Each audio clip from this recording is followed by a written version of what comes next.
We need to allow for independence. And I always say to my LSOs, who is doing the learning? And I also reinforce it with the teachers.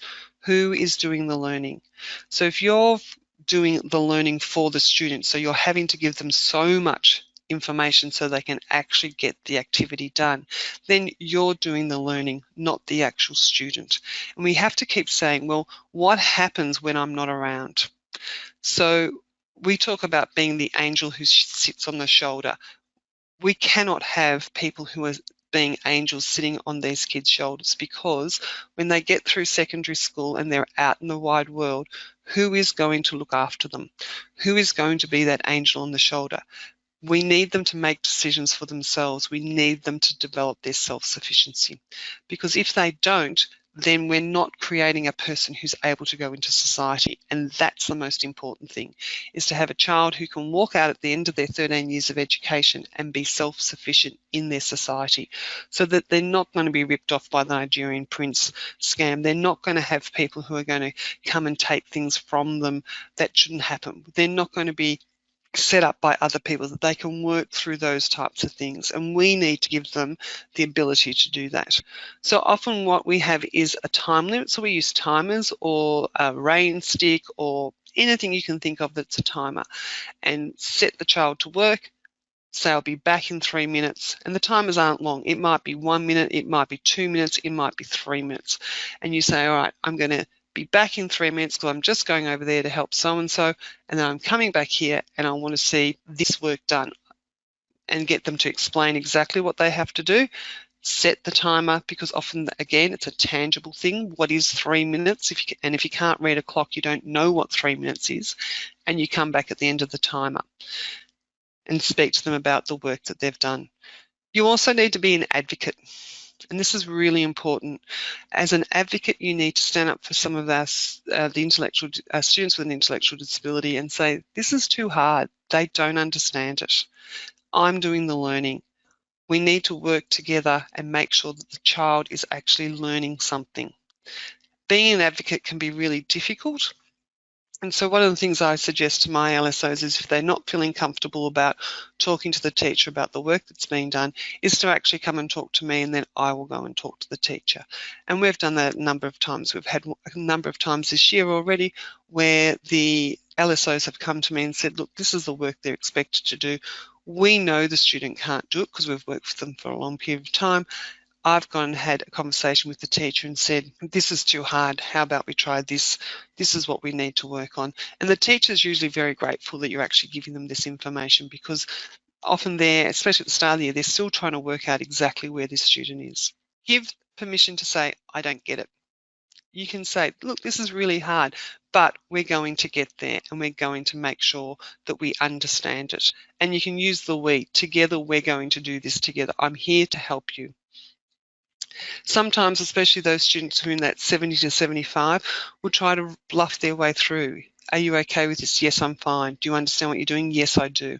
And they don't actually they don't actually ask for questions, because they don't wish to be seen as being someone who is less than their peers. It needs a person who can really work their way and have a relationship with this child to actually make sure that they are understanding what they are doing. So rather than say, are you okay? You can use words such as, can you please explain it to me? Or I need to make sure I explain it properly. Put it back on the onus. Please tell me if I'm not clear enough. Or, I'm not sure if I explained that properly. Can you please explain that back to me? Or, can you please teach me how to do X, Y, Z? And so you're not asking the child if they're okay. What you're doing is actually assessing to see whether they understand it by getting them to teach you. Or, I'm not sure exactly what this passage means. Can you just read it to me and explain to me what it actually means? So you're flipping it and getting them to be the person who actually has the knowledge, giving it to you, rather than the other way around. And that's really important. All right, we've already said that you can say, I don't get it. And that's a really important thing. And just remember also that your body language messages, these are really loud, because a lot of our kids, especially in that 70 to 75 IQ range, they can read your body. They know the answers that you want by looking at your body. So we need to be very aware that our body language isn't giving the answers to someone with an intellectual disability, because that isn't their understanding of the concept. They're reading your body to understand it. And there's this one story I'd like to share with you. At my last school that I was working at, we had a child with an intellectual disability who was going into a place in Melbourne with an LSO to do some gardening work. And they caught the train in, they'd have to catch the tram in. He had a great day, they'd catch the tram, they'd caught the train back. And we always thought that we would always need to have somebody with him the whole time. And this is where travel training, and we'd been doing it for a year, and we thought, yep, he's going really well, but we don't ever think he'll be able to do this on his own. And this is the reason I'm saying this story is because it proves that sometimes we underestimate some of our students and their ability. And one day we had a PD at school, which happened to be on the day he was supposed to be going to the city, and he said, can I go anyway? I said, if your parents let you go, that's more than okay. And he did, and he came back and he said he had a wonderful time. And he came up to me a couple of days later and he said, I'm going to tell you something, but I don't want to get into trouble for it. And I said, well, what did you do?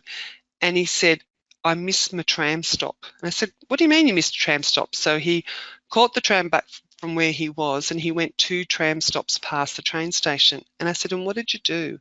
And he said, I got on the tram on the other side and came back. And I said, that is fantastic. That is something I thought would never, ever happen with this child. But it shows you that he was, because we had done so much work with him, he was able to problem solve that issue. And we knew that he could then problem solve those types of issues, which was just an absolute achievement for what we were seeing. Sometimes we don't see that they actually have improved because we're with them all the time. What we need to do is sometimes just take that step back and let them show us what they can actually do.